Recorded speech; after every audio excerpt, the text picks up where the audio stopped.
Hello friends, Meena சீக்கிரமாகவே எல்லா உண்மைகளையும் கண்டுபிடிச்சிருவாங்க அப்படின்னு நினைக்கிறவங்க நம்ம வீடியோக்கார் லைக் பண்ணிக்கோங்க. ஆமாம் ஃப்ரெண்ட்ஸ், மீனா பார்த்திங்கன்னா தீவிரமாகவே இறங்கிட்டாங்க. இன்றைக்கி எபிசோடில் அவங்க வந்து எல்லாருக்கிட்டையும் கெஞ்சி பார்த்துட்டாங்க. அந்த ஓனர் இருக்கார் இல்லையா, மண்டபத்துடைய ஓனர், அவர்கிட்டையும் போய் பேசி பார்க்குறாங்க. பட் அவங்களும் யாருமே என்ன பண்ணலை, உண்மை என்ன அப்படின்றத பற்றி தெரிஞ்சுக்கணும்னு கூட யாருமே நினைக்கல. ஸோ இது வந்து மீனாவுக்கு அதிகமான வருத்தத்தை தான் அளிக்குது. இப்போ மீனா என்ன பண்ணுறாங்க அப்படின்னா, ஐயோ நம்மளை நம்பி நமக்காக ₹1 கூட முன்பணம் வாங்காமல் வந்து வேலை பார்த்து கொடுத்தாங்க இல்லையா, அவங்களுக்கு வந்து நம்ம கண்டிப்பாக அமௌண்ட் பே பண்ணியே ஆகணும். ஸோ இப்போ என்ன பண்ணுறதுனே ஒன்றுமே தெரியல அப்படின்னு சொல்லி மீனா ரொம்பவே கலங்கி போய் நிற்கிறாங்க. ஸோ மீனாவுக்கு இப்போதைக்கு உறுதுணையாக யாருமே அவங்க பக்கத்தில் இல்லை அப்படின்றது தான் நிதர்சனமான உண்மை. இப்போது அவங்க அம்மா அப்பா வீட்டில் சேர்ந்த எல்லாருமே வந்து அவங்க கூட நிற்கிறாங்க. பட் இருந்தாலும் முத்து வந்து அவங்க கூட இருந்திருந்தார் அப்படின்னா அவங்களுக்கு வந்து ஒரு மிகப்பெரிய சப்போர்ட்டாக இருந்திருக்கும். பட் இப்போ முத்து இல்லாதது அவங்களுக்கு ரொம்ப பெரிய இழப்பு மாதிரி இருக்குது. இப்போ மீனா வந்து எப்படிடா பணத்தை கொடுக்க போகிறோம், நம்ம எப்படி இந்த சூழ்நிலையை சமாளிக்க போகிறோம் அப்படின்னு சொல்லி உட்காந்து புலம்பிக்கிட்டு இருக்காங்க. ஆனால் விஜயா பார்த்திங்கன்னா செம்ம சந்தோஷமாக இருக்காங்க. அவங்களுக்கு வந்து இப்போது மீனா வந்து ஏமாந்தது அவங்களுக்கு ₹1,50,000 நஷ்டமானதில் நம்ம விஜயாவுக்கு அப்படி ஒரு பேரானந்தங்க. ஸோ தன்னுடைய மருமக 1000 தான் இருந்தாலும் அது அவங்களுடைய மருமக. ஸோ அந்த விஷயத்தை கூட இவங்க என்ன பண்ணலை, நினைக்கவே மாட்டேங்கிறாங்க. ஸோ அதுதான் இவங்க மேலே இருக்கிற ஒரு மிகப்பெரிய குற்றச்சாட்டாக பார்க்கப்படுது. ஸோ இன்னொரு பக்கம் என்ன நடக்குது அப்படின்னு சொல்லி பார்த்திங்கன்னா, முத்து வந்து கால் பண்ணுறாரு மீனாவுக்கு. என்னம்மா பண்ணுற, நீ இன்றைக்கி பணத்தை எல்லாத்துக்கும் செட்டில் பண்ணிட்டியா அப்படின்னு சொல்லிட்டு கேள்விகள் கேட்குறாரு. அதற்கு மீனா இருந்துட்டு, இல்லைங்க, நாளைக்கு தான் மண்டபத்தில் பணம் தருவேன்னு சொல்லியிருக்காங்க அப்படின்ற மாதிரி சொல்லும்போது, என்னம்மா சொல்கிற, எதுக்கு நாளைக்கு தரேன்னு சொன்னாங்க, இன்றைக்கே நீ பணத்தை கேட்டு வாங்கியிருக்க வேண்டியதானே, அது என்ன அவங்க இஷ்டத்துக்கு தருவாங்களா அப்படின்னு சொல்லி இவரும் வந்து கேட்குறாரு. ஸோ அதற்கு மீனா, இல்லைங்க, மொத்தமாக தந்துடுறேன்னு சொல்லியிருக்காங்க அப்படின்ற மாதிரி ஏதேதோ சொல்லி சமாளிக்கிறாங்க. நீ ஏன் மீனா ஒரு மாதிரியாகவே இருக்க, உன் வாய்ஸ் சரியே இல்லையே அப்படின்னு சொல்லி முத்து ரொம்ப கரெக்டாக கேட்குறாரு. பட் இவங்க வந்து உண்மைகளை சொல்லலை. இல்லைங்க, நான் நல்லா தான் இருக்கிறேன், எந்த பிரச்சனையும் இல்லை, கொஞ்சம் ராத்திரி பகலாக வேலை பார்த்தேன்ல, அது கொஞ்சம் டயர்ட், அவ்வளோதான் அப்படின்ற மாதிரி சொல்லி சமாளிச்சுறாங்க. சரின்னு சொல்லிட்டு இப்போது மீனாவுக்கு வந்து அவங்க அம்மா வீட்டில் போய் உட்காந்து புலம்பிகிட்ருக்காங்க. என்ன பண்ணுறதுனே தெரியலையே, இப்போ ஏதாவது கண்டிப்பாக பண்ணியே ஆகணும், ஏதாவது நம்ம பண்ணோன்னா தான் நம்மளோட பிரச்சனைகள் சீக்கிரமாக சரியாகும், இப்போ இந்த கஷ்டத்துலேருந்து நம்ம வெளியில் வரணும், கண்டிப்பாக நம்ம வந்து யாரையுமே ஏமாற்றலை, ஸோ அதுலேருந்து கண்டிப்பாக வெளியில் வரணும்னு அவங்க ஒரு பக்கம் யோசிக்கிறாங்க. இன்னொரு பக்கம் அவங்களுக்கு அவங்களுடைய கான்ஃபிடென்ட் லெவல் குறைஞ்சிக்கிட்டே போகுது. இப்போ அவங்க என்ன நினைக்கிறாங்க அப்படின்னா, சரி ஓகே, ஏதாவது ஒன்று பண்ணி இந்த பணத்துக்காக மட்டும் ஒரு வழியை பண்ணால் போதும், நமக்கு நியாயம் கிடைக்குதோ கிடைக்கலையோ, ஆனால் நம்ம வந்து யாரையும் ஏமாத்திடக்கூடாது, நம்மளை நம்பி வந்து வேலை பார்த்து கொடுத்தவங்களுக்கு நம்ம பணத்தை கொடுத்துடணும் அப்படின்னு சொல்லி அவங்க நினச்சிக்கிட்டு இருக்காங்க. ஸோ அதுக்காக தான் போராடிக்கிட்டு இருக்காங்க. அவங்க அம்மா வீட்டில் போய் உட்காந்து புலம்புறாங்க. அம்மா, நான் என்ன பண்ண போகிறேன்னே எனக்கு தெரியல, என்னை நம்பி ₹1 கூட வாங்காமல் வந்து அக்காங்க எல்லாரும் அவ்வளோ வேலை பார்த்து கொடுத்துருக்காங்க, நான் என்ன பண்ண போகிறேன் அப்படின்னு சொல்லிட்டு ஒரு பக்கம் ரொம்ப புலம்பிகிட்ருக்காங்க பாவம். சரி, அப்போது என்ன நடக்குது அப்படின்னா, இவங்க என்ன சொல்கிறாங்கன்னா, இங்கே பாருங்கள், இப்போ வந்து என்ன பண்ண போகிறக்கா, ஏதாவது கண்டிப்பாக பண்ணி தானே ஆகணும் அப்படின்னு சொல்லிட்டு சீதாவும் சொல்கிறாங்க. வா, நம்ம போய் அவங்கக்கிட்ட சண்டை போட்டு வந்துடலாம் அப்படின்ற மாதிரி கூப்பிட்றாங்க. சத்யாவும் அதுதான் சொல்கிறாரு. நீ அப்போவே எனக்கு கால் பண்ணி இருந்துக்கலாம்லக்கா, நான் இப்போ உங்க கூட வரேன், வா நம்ம அவங்கள போய் உண்டு இல்லைன்னு பண்ணிட்டு வந்துடுவோம் அப்படின்ற மாதிரி சொல்கிறாரு. டேய் இருடா, அப்படியெல்லாம் பண்ணக்கூடாது, இப்போ நமக்கு இதுக்கு வேறு ஏதாவது வழி தான் கண்டுபிடிச்சி ஆகணும், விடு, நான் அதை பார்த்துக்கிறேன், நீங்கள் எல்லோரும் அவங்கவுங்களோட வேலையை பாருங்கள், நீங்கள் எல்லோரும் இதையே பொருட்டு மண்டையை உடச்சிட்ருக்காதீங்க, நான் பார்த்துக்கிறேன் அப்படின்ற மாதிரி சொல்கிறாங்க. ஸோ இப்போது என்ன நடக்குது அப்படின்னா, இப்போ இவர் சொல்கிறத வந்து இவங்க ஏற்றுக்கவா, இல்லை மீனாவுக்கு திரும்பவும் இவங்க போராடி ஏதாவது உதவி பண்ணவா அப்படின்னு சொல்லிட்டு அவங்களுக்கே குழப்பமாக தான் இருக்குது. சரி, இருந்தாலும் ஓகே, வேறு வழி இல்லை, கண்டிப்பாக நம்ம வந்து அவங்களுக்கு உதவி பண்ணி தான் ஆகணும் அப்படின்னு சொல்லிட்டு இப்போ இவங்க ஒரு முடிவு எடுத்து பண்ணிக்கிட்டு இருக்காங்க. சத்யா வந்து ஒவ்வொரு பக்கமாக விசாரிச்சிட்ருக்காரு. இப்போ மீனா வந்து வீட்டுக்கு வந்துடுறாங்க.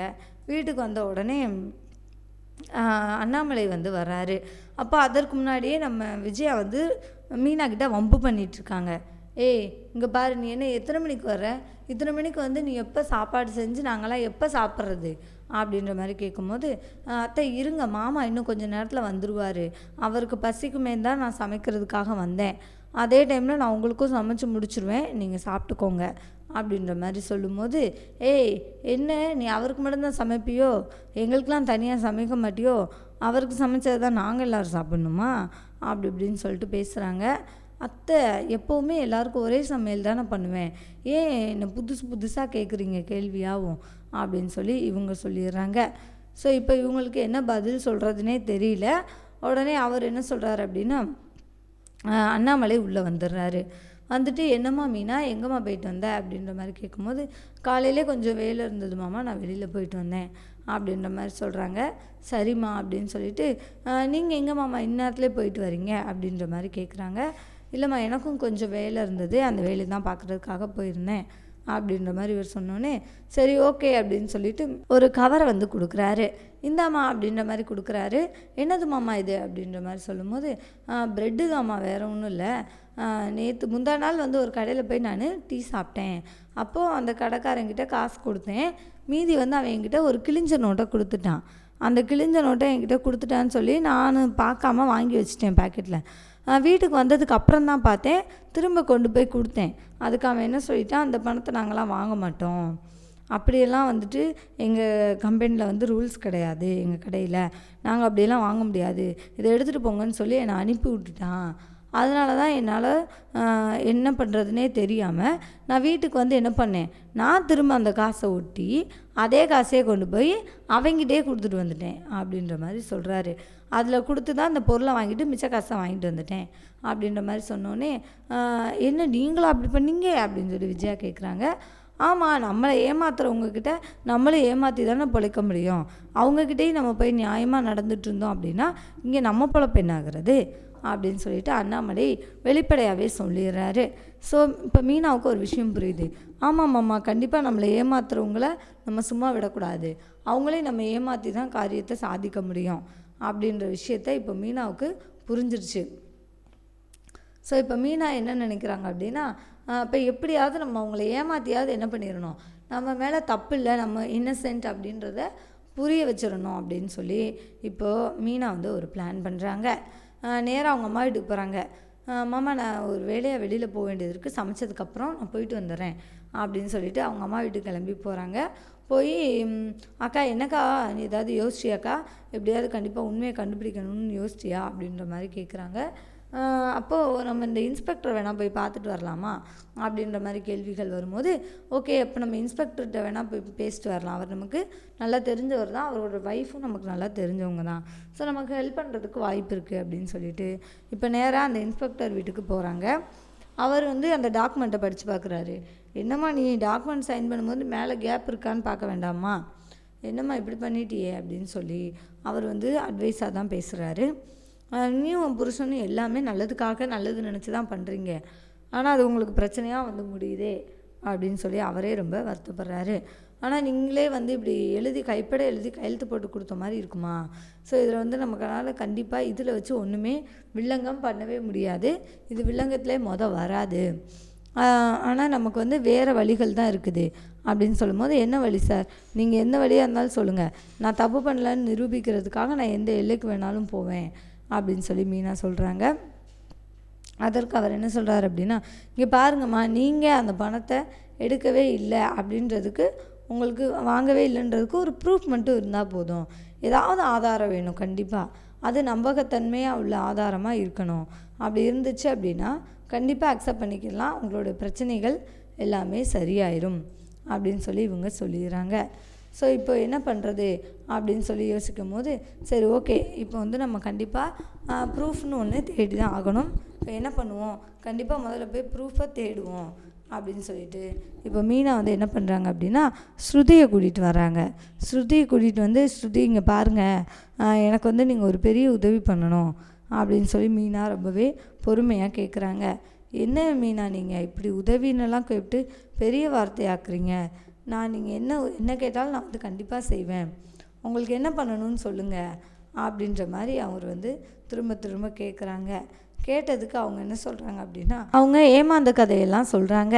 அவங்களுக்கு இப்போ கடந்த 2 டேஸாக அவங்களுடைய லைஃப்பில் என்ன நடந்தது, அவங்க எதெல்லாம் கடந்து வந்தாங்க அப்படின்ற விஷயத்தை பற்றி சொல்கிறாங்க. ஸோ கேட்டோடனே ஸ்ருதி ரொம்பவே ஷாக் ஆகுறாங்க. இன்னுமே நான் சொல்கிறீங்க, உங்களை போய் இப்படி ஏமாற்றிட்டாங்களா? உங்களை போய் ஏமாத்துறதுக்கு யாருக்கு தான் மனசு வருதோ, சரி அப்போனா அவன் கண்டிப்பாக ரொம்ப மோசமான ஆளாக தான் இருப்பான் அப்படின்னு சொல்லி அவங்களே வந்துட்டு திட்டிகிட்டு இருக்காங்க.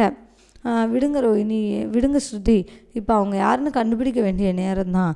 அதுக்கு தான் நீங்கள் எனக்கு உதவி பண்ணுவீங்களான்னு கேட்குறதுக்கு தான் உங்களை கூப்பிட்டேன் அப்படின்னு சொன்னோன்னே, ஐயோ அதெல்லாம் இல்லை, எப்படியாவது இந்த பிரச்சனையிலேருந்து உங்களை வெளியில் கொண்டுட்டு வருவோம் அப்படின்னு சொல்லி பேசிகிட்டு இருக்காங்க. ஸோ இன்றைக்கி எபிசோடில் நடந்த முக்கியமான விஷயங்கள் இவ்வளோ தாங்க. தேங்க்யூ ஃபார் வாட்சிங். இந்த வீடியோ உங்களுக்கு பிடிச்சிருந்துச்சுன்னா மறக்காமல் லைக் பண்ணிக்கோங்க. நம்ம சேனலை நீங்கள் இன்னும் சப்ஸ்கிரைப் பண்ணலையா? மறக்காமல் சப்ஸ்கிரைப் பண்ணிக்கோங்க. கூடவே பக்கத்தில் இருக்க பெல் சிம்பலை கிளிக் பண்ணிக்கோங்க. தேங்க்யூ.